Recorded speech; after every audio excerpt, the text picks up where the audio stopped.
আসসালামু আলাইকুম। আজকে আমরা ক্লাস নেব, একটা খুব গুরুত্বপূর্ণ ক্লাস।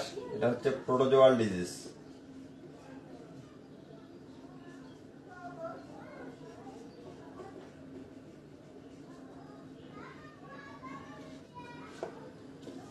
এই প্রোটোজোয়াল ডিজিজটা লার্জ অ্যানিমেলে নীরব ঘাতক হিসেবে কাজ করতেছে, একেবারে নীরব ঘাতক। এটা বোঝার কোনো সুযোগ নেই। এটাকে সাইলেন্ট কিলার বলা হচ্ছে।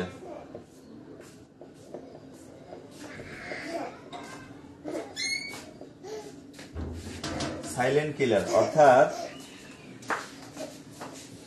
এই প্রোটোজোয়াল ডিজিজটা সাইলেন্ট কিলার হিসেবে কাজ করতেছে, নীরবে লার্জ অ্যানিমেলের অনেক ক্ষতি করতেছে।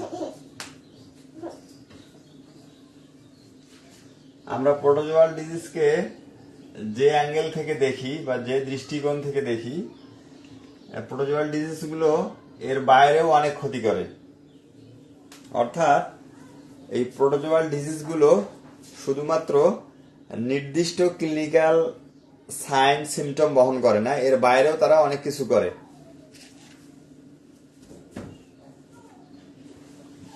লার্জ অ্যানিমেলে প্রোটোজোয়াল ডিজিজ অনেক বেশি ক্ষতি করে, কিন্তু এটা ওইভাবে বোঝা যায় না।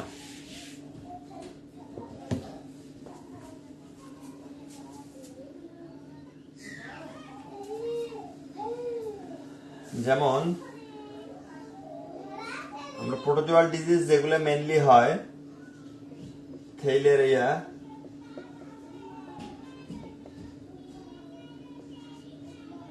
অ্যানাপ্লাজমা,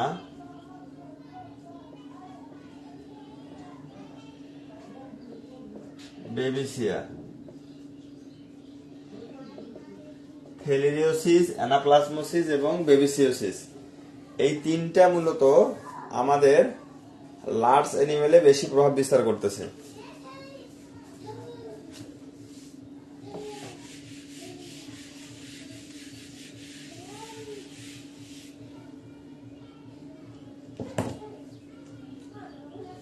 এই প্রোটোজোয়াল ডিজিজ গুলো কিছু কমন সাইন সিমটম থাকে, কমন একেবারেই। যেমন আমরা যেটা জানি যে ইন্টারমিটেন্ট ফিভার,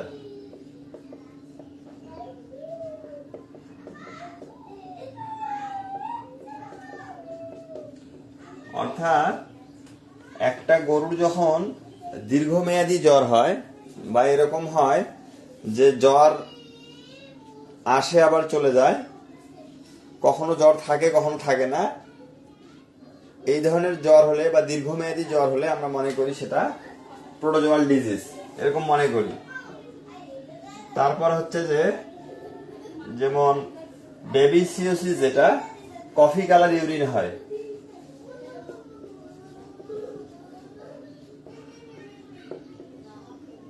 এটা বেবিসিওসিস এর ক্ষেত্রে স্পেসিফিক। এটা বেবিসিওসিস এর ক্ষেত্রে স্পেসিফিক যে বেবিসিওসিস হলে কফি কালার ইউরিন আসবে। কারণটা হচ্ছে যে ব্লাড সেল ভাঙে, ব্লাড সেল ভাঙার কারণে ইউরিনে চলে আসে, এই জন্য ইউরিনটা ঠিক কিছু ব্লাডের কালার হয়, কফি কালার হয়ে যায়। আচ্ছা,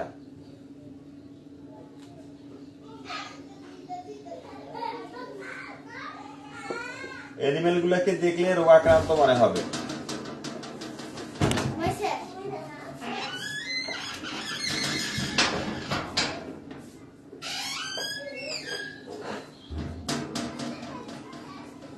অ্যানিমেল গুলাকে দেখলে রোগাক্রান্ত হবে মনে হবে। আচ্ছা, এগুলো হচ্ছে কমন সাইন যে দীর্ঘমেয়াদী জ্বর আমরা পাবো, এটা বা ইন্টারমিটেন্ট ফিভার, এটা আমরা বেবিসিসও পাইতে পারি, থেলেরিয়ার ক্ষেত্রেও পাইতে পারি, অ্যানাপ্লাজমার ক্ষেত্রেও পাইতে পারি। কফি কালার ইউরিন শুধুমাত্র বেবিসিয়ার ক্ষেত্রে আসবে। ইমাসিয়েশন দেখলে রোগাক্রান্ত মনে হবে, এগুলা যে কোনো ক্ষেত্রে হইতে পারে।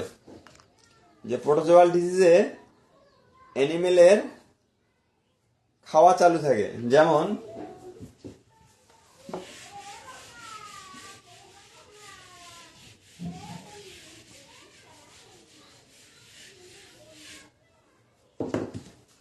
যেমন একটা গরুতে 106 ডিগ্রি ফারেনহাইট জ্বর, 106 ডিগ্রি ফারেনহাইট জ্বর দুইটা গরুতে। এখন আপনি তাকে যদি দেখেন যে তার খাওয়া চালু আছে, তার খাওয়াটা চালু আছে আর একটা চালু নেই, যে এত তাপমাত্রা থাকার পরেও যে গরুটা খায় বা খাবে, ওইটা ধরে নেওয়া যায় এটা প্রোটোজোয়াল ফিভার হইতে পারে। মোট কথা প্রোটোজোয়াল ফিভারে, প্রোটোজোয়াল ডিজিজগুলা দীর্ঘমেয়াদী হওয়ার কারণে অ্যানিমেলে খাওয়া চালু থাকে, অল্প হলেও খাবে, কিন্তু অন্য যত ডিজিজ আছে যদি 106 ডিগ্রি ফারেনহাইট জ্বর আসে ওই অ্যানিমেল কখনোই খাবে না। মোট কথা প্রোটোজোয়াল ডিজিজে আপনার ফিড ইনটেক চালু থাকে।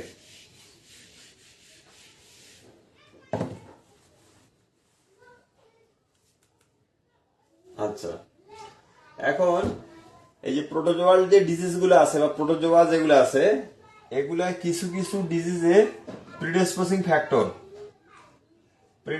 ফ্যাক্টর হিসেবে কাজ করে।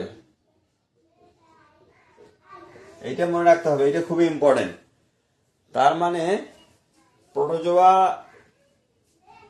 যেসব প্রোটোজোয়াল ডিজিজ করতেছে, এই প্রোটোজোয়া গুলো বিভিন্ন ডিজিজের প্রিডিসপোজিং ফ্যাক্টর হিসেবে কাজ করতেছে এবং এটাই হচ্ছে বেশি ক্ষতিকারক। যেমন ম্যাস্টাইটিস or recurrent mastitis,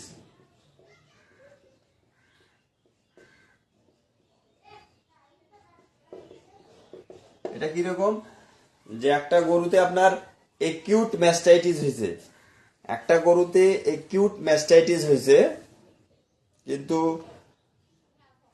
তাহলে ধরে নিতে হবে ওই গরুতে প্রোটোজোয়াল লোড বেশি থাকতে পারে, এইটা আপনাকে মাথায় রাখতে হবে।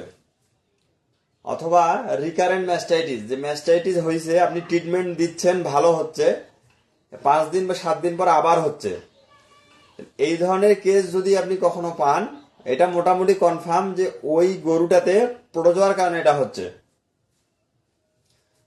আমরা জানি যে লার্জ অ্যানিমেলে ম্যাস্টাইটিস একটা খুবই গুরুত্বপূর্ণ ডিজিজ, যেটা খুবই ক্ষতি করে। তাহলে যখনই কোনো অধিক দুধ দেয় এরকম গরুতে যদি ম্যাস্টাইটিস হয় বা রিকারেন্ট ম্যাস্টাইটিস হয়, তাহলে আমরা এটা সর্বপ্রথম আগে মাথায় নেব যে এটা এখানে প্রোটোজোয়াল ইনভলভমেন্ট আছে। আমাদের স্পেসিফিক লাইন অফ ট্রিটমেন্ট যেটা থাকবে ওটার পাশাপাশি প্রোটোজোয়াল ট্রিটমেন্ট শুরু করতে হবে। এটা মনে রাখতে হবে যে ম্যাস্টাইটিস অথবা রিকারেন্ট ম্যাস্টাইটিস এই দুইটার ক্ষেত্রে প্রোটোজোয়ার ভূমিকা সবচেয়ে বেশি। তার মানে প্রোটোজোয়া সরাসরি ম্যাস্টাইটিস করে না, কিন্তু প্রিডিসপোজিং ফ্যাক্টর হিসেবে এখানে কাজ করে। এই জন্য স্পেসিফিক লাইন অফ ট্রিটমেন্টের পাশাপাশি আমরা প্রোটোজোয়াল ট্রিটমেন্ট দেব।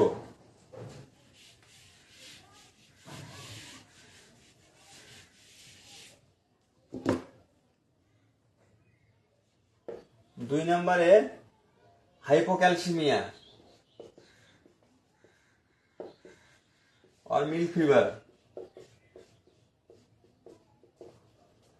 একটা অধিক দুধের গরুতে যখন হাইপোক্যালসিমিয়া হয় বা মিল্ক ফিভার হয়, আমরা জানি যে ওই গরুটা পড়ে যায়, তো তখন আমরা ইমিডিয়েট ক্যালসিয়াম দেই।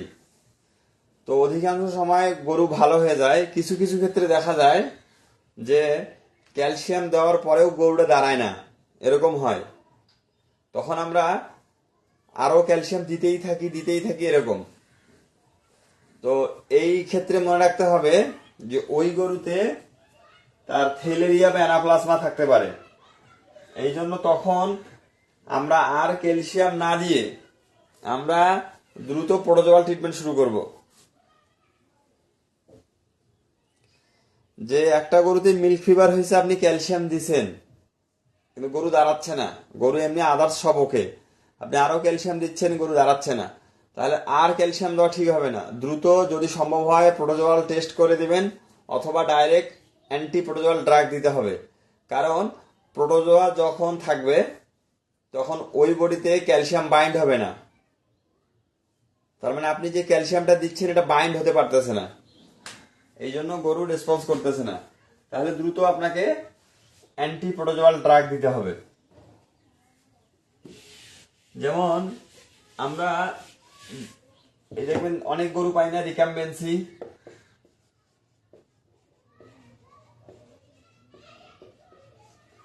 এই যে অনেক গরু মানে বসলে উঠতে চায় না, দীর্ঘদিন ধরে বসে থাকে, শুয়ে শুয়ে খায়। এই গরুগুলার যদি আপনি ব্লাড টেস্ট করেন, ম্যাক্সিমাম ক্ষেত্রে আপনার থ্যালেরিয়া বা অ্যানাপ্লাজমা পজিটিভ আসবে। তার মানে কি? তার মানে এখানে প্রিডিসপোজিং ফ্যাক্টরটা হচ্ছে আপনার এই যে প্রোটোজোয়া।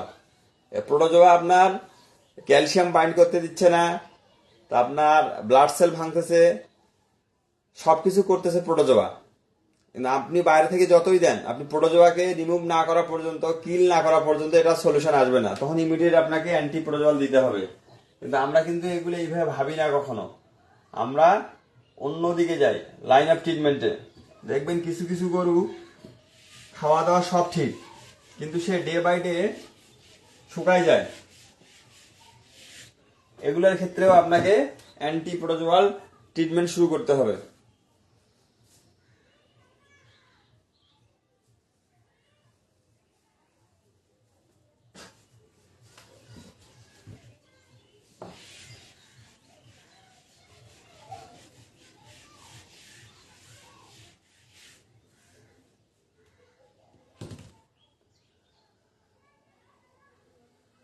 প্রোটোজোয়াল প্রোটোজোয়াল টেস্টে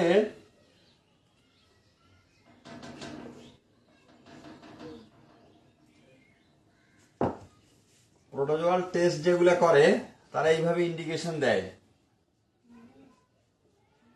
ট্রিপল প্লাস, মানে একটা হচ্ছে single plus, double plus, triple plus, এইভাবে তারা ইন্ডিকেশন দেয়। এখন যেটা সিঙ্গেল প্লাস, এটা হচ্ছে যে এই সিঙ্গেল প্লাসে আপনি ট্রিটমেন্ট নিতে পারেন, নাও নিতে পারেন। প্রোটোজোয়া কিন্তু নর্মালি বডিতে থাকে, আপনি ট্রিটমেন্ট নিতে পারেন, নাও নিতে পারেন। কিন্তু যেটা ডাবল প্লাস এবং ট্রিপল প্লাস, এখানে ট্রিটমেন্ট অবশ্যই নিতে হবে। যেটা সিঙ্গেল প্লাস, ওটাতে ট্রিটমেন্ট আপনি নাও নিতে পারেন, একটু ডিলে করতে পারেন। কিন্তু যেটা ডাবল এবং ট্রিপল প্লাস, এটাতে অবশ্যই ট্রিটমেন্ট নিতে হবে।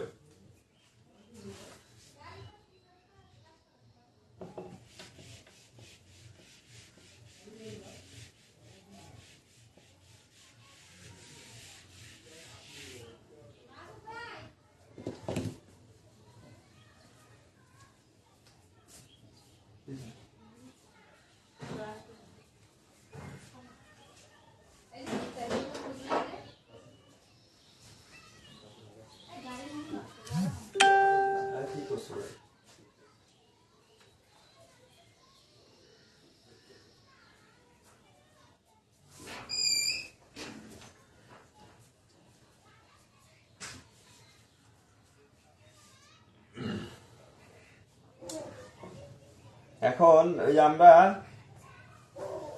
অ্যান্টি প্রোটোজোয়াল হিসেবে বিভিন্ন ড্রাগ ইউজ করি। আমরা এখন একটু দেখি যে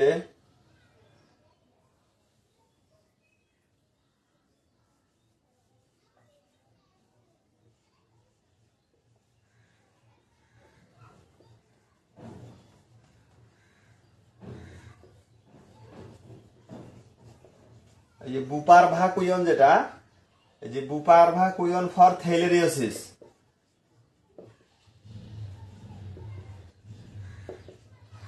বুপারভাকুইন ফর থ্যালেরিওসিস, আমি এখানে স্পেসিফিক বলতেছি।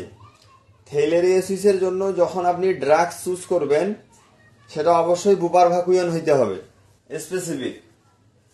তাহলে buparvaquone for থ্যালেরিওসিস,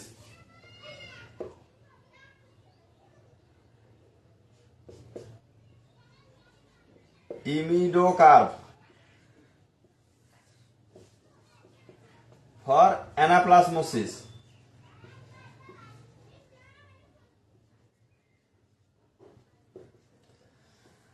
বুপারভাকুইন for theileriosis, imidocarb for অ্যানাপ্লাজমোসিস।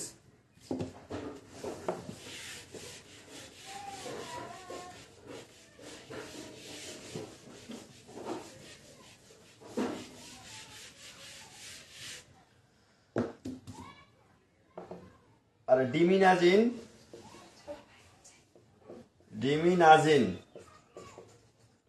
For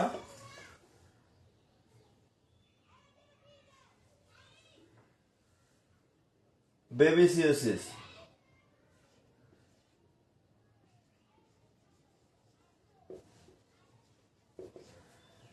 তাহলে এই তিনটা ওষুধ তিনটার জন্য, বুপারভাকুইন ফর থ্যালেরিওসিস, ইমিডোকার্ব ফর অ্যানাপ্লাজমোসিস এবং ডিমিনাজিন ফর বেবিসিওসিস।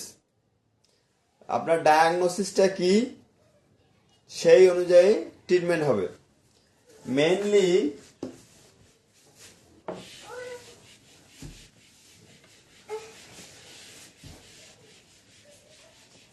আমরা যে বললাম যে ম্যাস্টাইটিস এবং হাইপোক্যালসিমিয়া, যেটা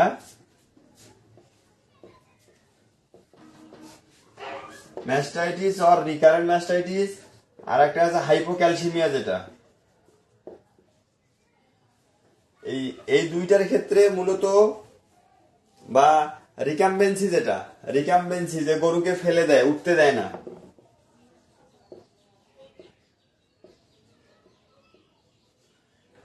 এইগুলার ক্ষেত্রে ভূমিকা রাখে মূলত থ্যালেরিয়া এবং অ্যানাপ্লাজমা।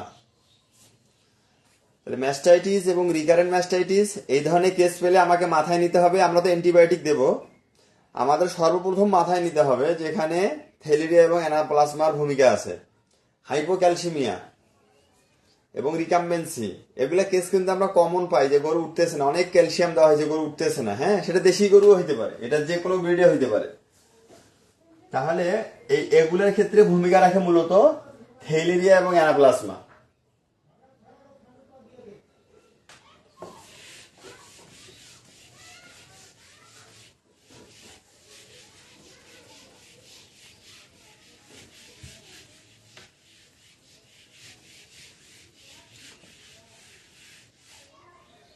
আমরা এখন এদের ডোজ দেখবো আর কি, আমরা কিভাবে ইউজ করব। তাহলে প্রোটোজোয়াল ট্রিটমেন্টে আমরা আগেই বলে রাখছি যে আমরা অক্সিটেট্রা দিতে হবে 2 নম্বরে। অক্সিটেট্রা অ্যাকর্ডিং টু বডি ওয়েট দিতে হবে। 3 নম্বরে অ্যাট্রোপিন সালফেট দিতে হবে।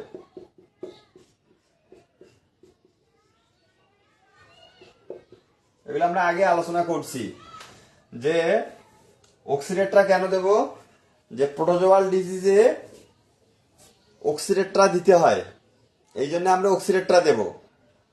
প্রোটোজোয়াল ড্রাগ যখন আমরা ব্যবহার করব তখন টক্সিসিটি হয়, এই টক্সিসিটিটাকে নিউট্রাল করার জন্য আমরা অ্যাট্রোপিন দেব।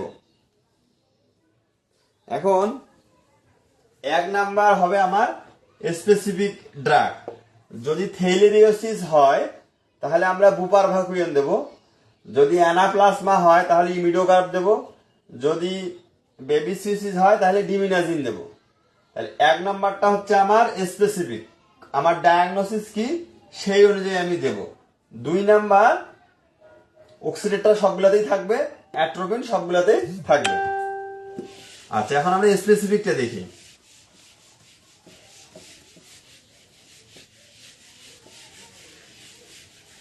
আচ্ছা, যদি আমার থ্যালেরিওসিস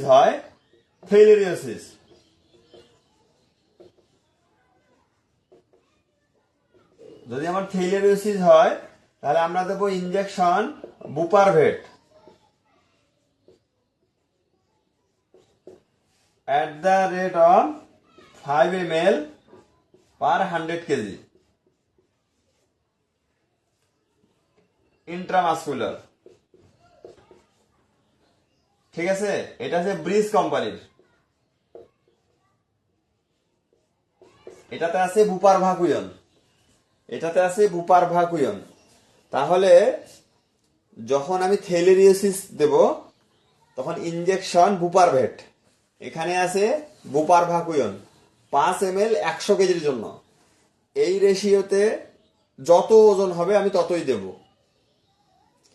এই রেশিওতে ওজন যত হবে আমি ততই দেব, এখানে আমি কম করব না, এই রেশিওটা ফলো করব। আচ্ছা, অ্যান্টি প্রোটোজোয়াল যতগুলো ড্রাগ মনে রাখতে হবে যে আমরা যদি লাগে 72 ঘন্টা পর আবার রিপিট করব। অর্থাৎ এই যে বুপারভেট আমি আজকে দেব সাপোজ, তাহলে 72 ঘন্টা পর আমি আবার দেব এই বুপারভেটটা, 72 ঘন্টা পর আবার দেব, এই একই ডোজে থাকবে।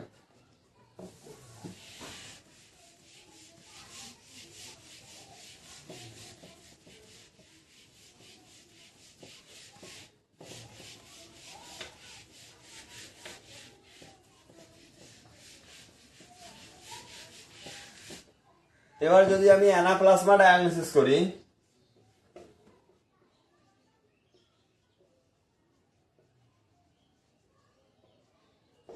তাহলে আমি দেবো ইনজেকশন বেবিনিল, এটা হচ্ছে টেকনোর, 2 ml প্যাক সাইজ পাওয়া যায়, 2 মিলি।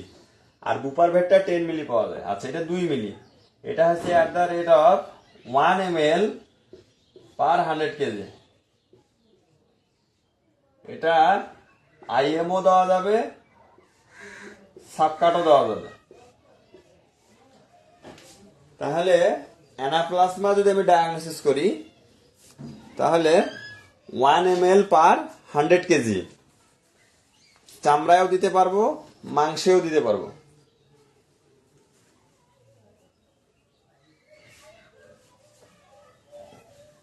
এটার ক্ষেত্রেও একই কথা, আমরা 48 থেকে 72 ঘন্টা পর রিপিট করব যদি লাগে।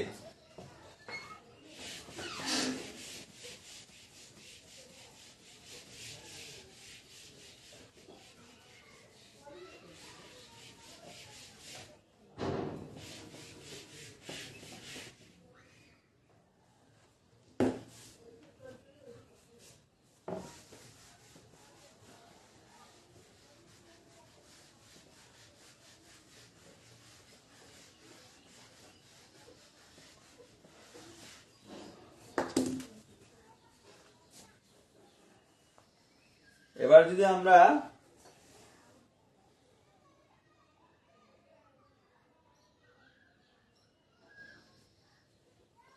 থেলিওসিস হইলো, অ্যানাপ্লাজমোসিস হইলো,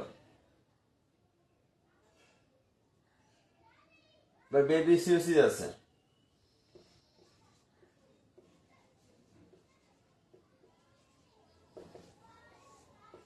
এটা হচ্ছে ইনজেকশন ব্যাপকপ, এটা হচ্ছে স্কোয়ারের, এটা আমরা দেব 5 ml পার 100 কেজি।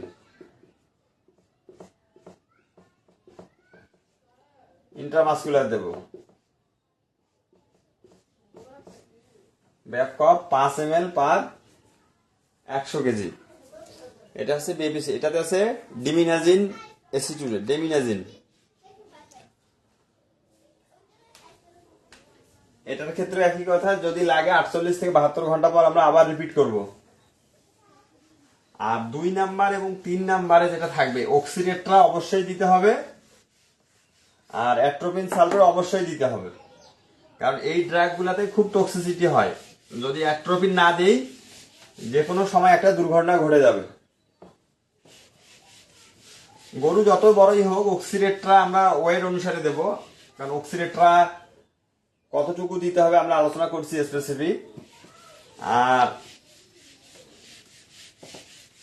অ্যাট্রোপিন সালফেট 10 ml এর বেশি দেওয়ার দরকার পড়বে না। এই হচ্ছে আমাদের প্রোটোজোয়াল ডিজিজ। এখন নর্মালি আমরা একটা কনসেপ্ট রাখবো যে প্রোটোজোয়াল ডিজিজ মেইনলি প্রোটোজোয়াতে যেসব ভূমিকা রাখে তার বাইরেও বেশি ভূমিকা রাখতেছে কিন্তু আমাদের ম্যাস্টাইটিস এবং হাইপোক্যালসিমিয়া যেটা বলতেছি এগুলাতে। যেসব গরু পরে উঠতে পারতেছে না এসব গরুতে, এই জন্য এসব গরুতে আমরা খুব নজর রাখবো। যেসব গরু দীর্ঘদিন ধরে পড়ে থাকে, উঠতে পারে না, এইসব গরুতে থ্যালেরিয়া এবং অ্যানাপ্লাজমার ভূমিকা সবচেয়ে বেশি। আমি বেসিক্যালি আর কোনো টেস্ট করি না। যখনই দেখি কোনো গরু উঠতে পারতেছে না, 5-7 দিন হয়ে গেছে, আমি আগে বুপারভেট দেই। আমি আর টেস্ট করি না, কারণ আমি দেখছি এগুলো এখন পরীক্ষিত হয়ে গেছে যে দিলে 3-4 দিনের মধ্যে উঠে যায়। এরকম এরকম একাধিক গরুতে দেওয়া হয়েছে। প্রথম প্রথম একটু সংকোচ বোধ আমার নিজেরাই কাজ করছিল যে গরু পড়ে গেছে, উঠতে পারতেছে না, এক্ষেত্রে আবার থ্যালেরিয়া বা অ্যানাপ্লাজমার ভূমিকাটা আসলে কি। আসলে ভূমিকা হচ্ছে যে এরা প্রিডিসপোজিং ফ্যাক্টর। এরা এই ধরনের গরুতে ক্যালসিয়াম বাইন্ড করতে দেয় না। আপনি যত পরিমাণ ক্যালসিয়াম বাইরে থেকে দেন, ওরা বাইন্ড করতে দেবে না। এগুলা শরীরে বাইন্ড হয় না, ওগুলা বের হয়ে যায়।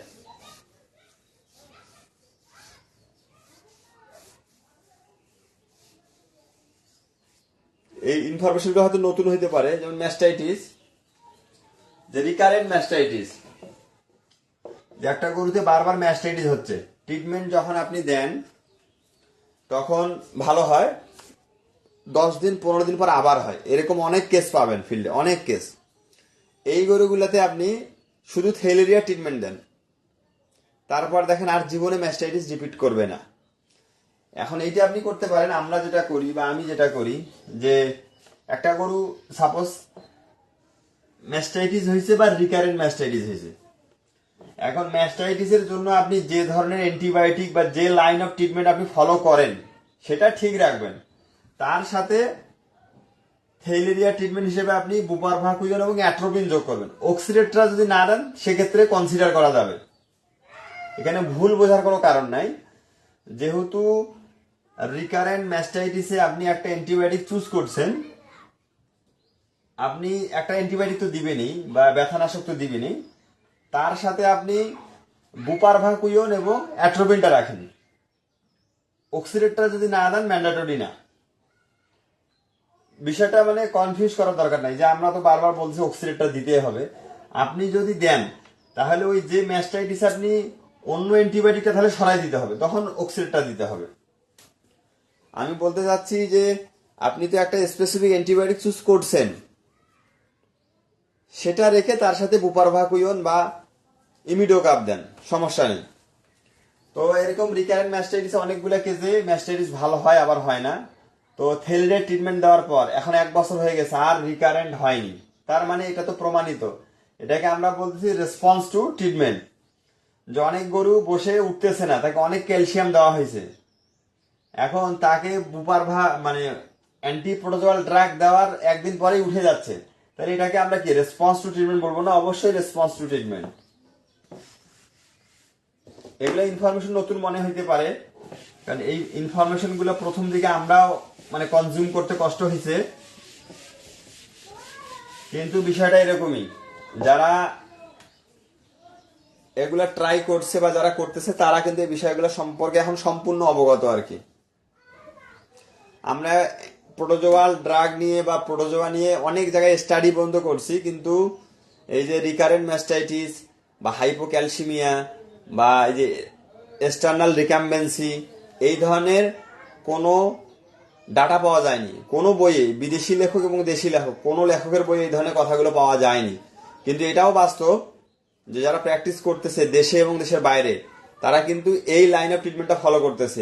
এই কেসগুলোতে যে রিকারেন্ট ম্যাস্টাইটিস, তারপরে হাইপোক্যালসিমিয়া, তারপরে এক্সটার্নাল রিকাম্বেন্সি, আপনি একটা দুধের গরু যখনই পড়ে যাবে আপনি ক্যালসিয়াম দেন, এটাতে সমস্যা নাই, কিন্তু আপনাকে মাথায় রাখতে হবে এটা থ্যালেরিয়া হইতে পারে।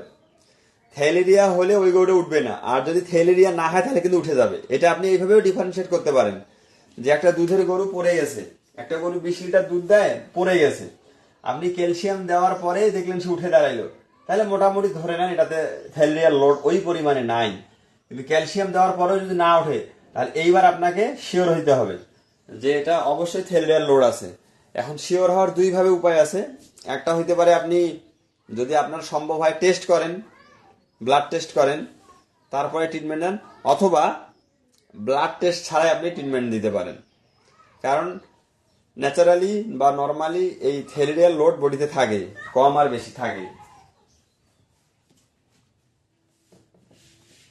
এরকম গরু পাবেন যে কোনো কারণ ছাড়াই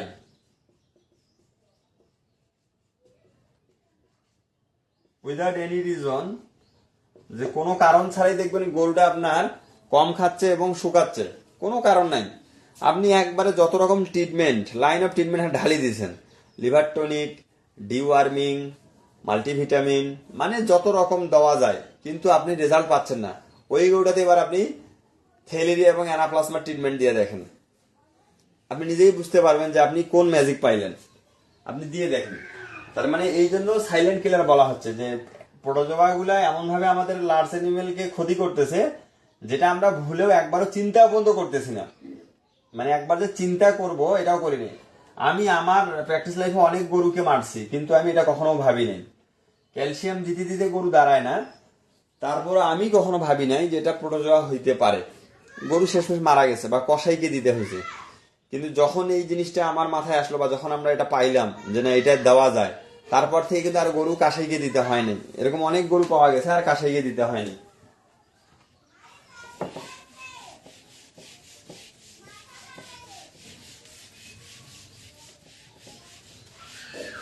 হ্যাঁ, অনেক সময় এরকম আপনারা পাবেন যে একই ওষুধ দুইটা কাজ করতে পারে। যে যেমন আপনি যদি বুপারভেট দেন, সাপোজ, এটা বুঝাচ্ছে আর কি, বুপারভেট ইনজেকশন আপনি দিলেন, তাইলে একই সাথে আপনার থেলেরিয়াও হবে, অ্যানাপ্লাজমাও হবে, এটা হইতে পারে। কিন্তু আমি যেটা বলেছি স্পেসিফিক, যে বুপারভাকুয়ন ফর থেলেরিওসিস, ইমিডোকাপ ফর অ্যানাপ্লাজমোসিস এবং ডিমিনাজিন ফর বেবিসিওসিস, আমি স্পেসিফিকটা বলেছি। অনেক সময় এরকম হইতে পারে যে একটা ওষুধে আপনার দুইটা কাজ করতে পারে, তখন তো আমার কোনো সমস্যা নেই, হইতে পারে। কিন্তু আপনার স্পেসিফিকটা জানা থাকা লাগবে যে আপনার ডায়াগনোসিস কি, আপনাকে দিতে হবে কি।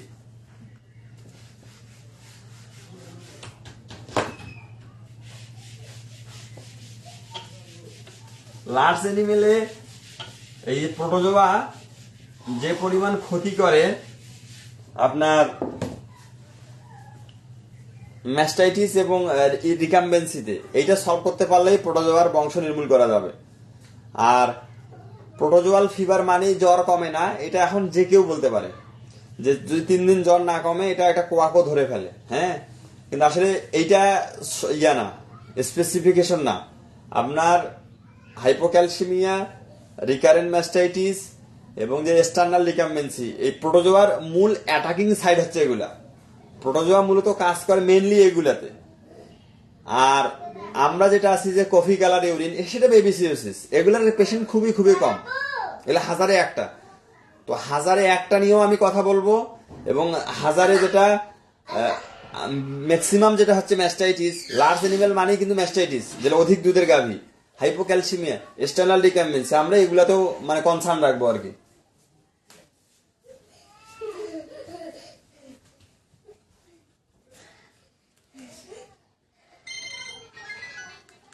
তো এই হচ্ছে আর কি আমাদের আজকের প্রোটোজোয়াল ডিজিজ নিয়ে আলোচনা। ধন্যবাদ সবাইকে। আসসালামু আলাইকুম।